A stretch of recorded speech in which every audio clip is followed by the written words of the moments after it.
ಸಹಜವಾಗಿ ಯಾವುದೇ ಮನುಷ್ಯ ಶಾಸಕನಾದ್ಮೇಲೆ ಮಂತ್ರಿ ಆಗಬೇಕು ಅಂತ ಬಯಕೆ ಇರ್ತೈತಿ. ಅದ್ರ ಪ್ರಕಾರ ನಮಗೆ ಮಂತ್ರಿ ಮಾಡಿದ್ದಾರೆ. ಒಂದು ಕ್ಯಾಬಿನೆಟ್ಟಿಗೆ ಹೋಗಿದ್ದೀವಿ. ಇವತ್ತು ನಾವು ವಾಪಸ್ ಊರಿಗೆ ಬಂದಿದ್ದೀವಿ. ಮತ್ತು ಮುಂದಿನ ದಿನಗಳಲ್ಲಿ ಏನು ಆಗಬೇಕು ಮಾಡಬೇಕು ಅನ್ನೋದು ಆವಾಗ ಹೇಳ್ತವೆ. ಈ ಒಂದೇ ಕ್ಯಾಬಿನೆಟ್ಟು ಒಂದೇ ದಿನ 2 ದಿವಸ ಆಗಿದೆ. ಅದರಿಂದ ಮುಂದಿನ ದಿನಗಳಲ್ಲಿ ನಮ್ಮ ಕೆಲಸಗಳು ಏನಾಗಬೇಕು ಮಾಡಬೇಕು ಅವೆಲ್ಲವನ್ನು ಕೂಡ ಬಜೆಟ್ ನೋಡಿಕೊಂಡು ಮಾಡ್ತೀವಿ. ನಾನು ಯಾವ ಖಾತೆನೂ ನಿರೀಕ್ಷೆ ಮಾಡಿಲ್ಲ. ನಾನು ಮಂತ್ರಿಗಿದ್ರು ನಿಮಗೆ ಗೊತ್ತೈತಿ. ಅವ್ರು ಮಾತು ಕೊಟ್ಟಿದ್ರು, ಅವ್ರು ಬಿಟ್ಟಿದ್ದು ಅಂತ ಹೇಳಿದ್ದೆ. ಅವ್ರಿಗೆ ಬಿಟ್ಟಿದ್ದು ಅಂತ ಅವ್ರ ಮೇಲೆ ಹಾಕಿದ್ರು, ಅವ್ರು ಕೊಟ್ಟಾರೆ. ಈಗ ಕೊಟ್ಟ ಮೇಲೆ ಯಾಕೆ ಖಾತೆ ಕೊಟ್ಟರು ನಾನು ಭಾವಿಸ್ತೇನೆ. ಇದೇ ಬೇಕು ಅದೇ ಬೇಕು. ಬಸವರಾಜ ಶಿವಣ್ಣವರ ಅಭಿಮಾನಿಗಳು ಎಲ್ಲ ಪ್ರತಿಭಟನೆಗೆ ಕರೆಯನ್ನು ಕೊಟ್ಟಿದ್ದಾರೆ ಹಾವೇರಿಯಲ್ಲಿ ಸಚಿವ ಸ್ಥಾನ ಸಿಗದಿದ್ದಕ್ಕೆ. ಸೊ ಇದು ಅಸಮಾಧಾನ ಭುಗಿಲೆದ್ದಿರುವಂಥದ್ದು. ಇದನ್ನು ಯಾವ ರೀತಿ ಶಮನ ಮಾಡ್ತೀರಿ?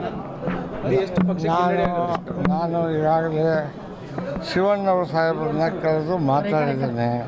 ಬಟ್ ಇದು ವಿಚಾರ ನನಗೆ ಗೊತ್ತಿಲ್ಲ.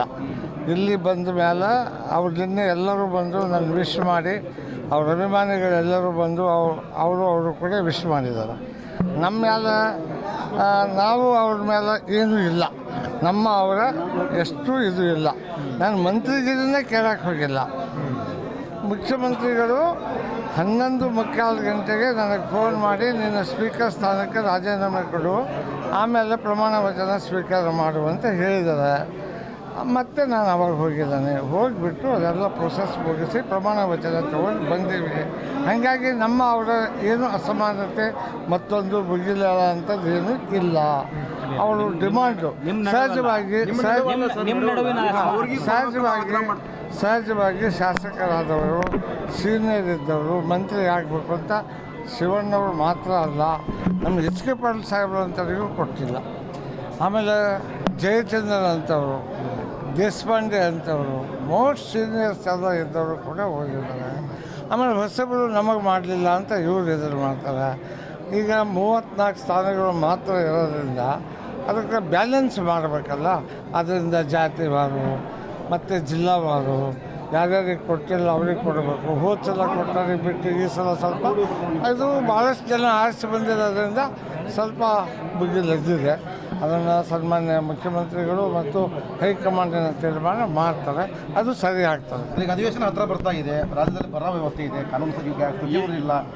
ಯಾವ ಥರ ನಿರ್ವಹಣೆ ಮಾಡ್ತೀನಿ? ನಿಮ್ಮ ಮೇಲೆ ಭಾಳ ನಿರೀಕ್ಷೆ ಇದೆ ಸರ್ ಜಿಲ್ಲೆಯಲ್ಲಿ. ಈಗ ಮೂಲಭೂತ ಸೌಕರ್ಯಗಳಿಂದ ಹಿಡಿದು ರಸ್ತೆ ನಾವೆಲ್ಲ ಏನು ಹೇಳ್ತಿದ್ರಿ, ನಮ್ಮ ಜಿಲ್ಲೆಗೆ ನಮ್ಮ ಜಿಲ್ಲೆಯವರನ್ನೇ ಮಂತ್ರಿ ಮಾಡಿ ಅನ್ನೋದು ಪ್ರಶ್ನೆಗಳು ಪದೇ ಕೇಳ್ತಿದ್ವಿ. ಅದನ್ನು ಡಿಮಾಂಡನ್ನು ಸಾಲ್ವ್ ಮಾಡಿದ್ದಾರೆ. ಮುಂದಿನ ದಿನಗಳಲ್ಲಿ ನಾನು ಹೊಸದಾಗಿ ಒಂದೇ ಸಲ ಮಂತ್ರಿ ಆಗಿಲ್ಲ. ಕಳೆದ ಬಾರಿನೂ 2 ವರ್ಷ ಮಂತ್ರಿಯಾಗಿ ಕೆಲಸ ಮಾಡೀನಿ.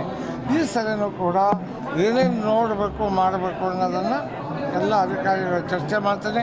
ಮತ್ತು 2-3 ತಾಲೂಕುಗಳಿಗೆ ಹೋಗಿ ಅಲ್ಲಿಯ ಸಮಸ್ಯೆಗಳನ್ನು ಖುದ್ದು ಅರ್ಥಕೊಂಡು ಬಂದು ಆಮೇಲೆ ಎಲ್ಲರ ಜೊತೆ ಚರ್ಚೆ ಮಾಡಿ ಸಮಸ್ಯೆಗಳನ್ನು ಸಾಲ್ವ್ ಮಾಡ್ತೇವೆ. ನಾಳೆ ಡಿ.ಕೆ. ಶಿವಕುಮಾರ್ ಅವರು ಬರ ಬಗ್ಗೆ ಏನು ಚರ್ಚೆ ಮಾಡಲಿಕ್ಕೆ, ಏನು ಸಮೀಕ್ಷೆ ಮಾಡಲಿಕ್ಕೆ ಹೇಳಿದ್ದಾರೆ? ಹೇಗೆ ಸರಿ ಸಮೀಕ್ಷೆ ಮಾಡಲಿಕ್ಕೆ ಹೇಳಿದ್ದಾರೆ.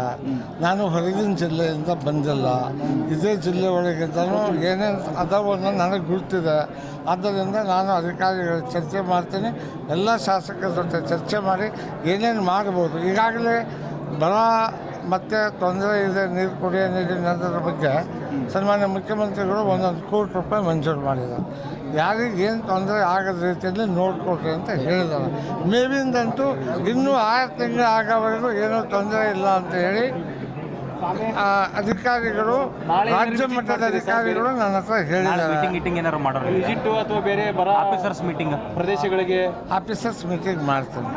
ನಾಳೆ ಅದಕ್ಕೆ DC ಅವ್ರನ್ನ ಕೇಳಿತಾನೆ. ಈಗ ಬಂದಿದ್ದರು, ಕೇಳಿದರು. ನಾನು ಎಲ್ಲರ ಜೊತೆ ಚರ್ಚೆ ಮಾಡಿ ಮಾಡ್ತಾನೆ ಅಂತ ಹೇಳಿದ್ದಾನೆ. ಅಂಥ ಪರಿಸ್ಥಿತಿ ಹಾವೇರಿ ಜಿಲ್ಲೆಯಲ್ಲಿ ಇಲ್ಲ. ಏನು ಭಾರಿ ಕುಡಿಯೋ ನೀರು ಹಾಹಾಕಾರ ಐತಿ, ಅದು ಐತಿ ಅನ್ನೋದಿಲ್ಲ. ಹೊಳೆಗಳು ತುಂಬ ಹರಿತಾ ಇದ್ದಾವೆ.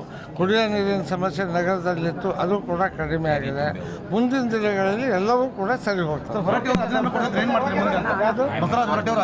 ಮುಂದೆ ಏನು ಮಾಡ್ತೀರಿ? ಅಂದರೆ ಸಭಾಪತಿ ಹುದ್ದೆಗೆ ರಾಜೀನಾಮೆ ಕೊಡಲಿಲ್ಲ ಅಂದರೆ ಮುಂದಿನ ಕಾಂಗ್ರೆಸ್ ಕಾನೂನು ನಿಮಗೂ ಗೊತ್ತೈತೆ, ನನಗೂ ಗೊತ್ತೈತೆ.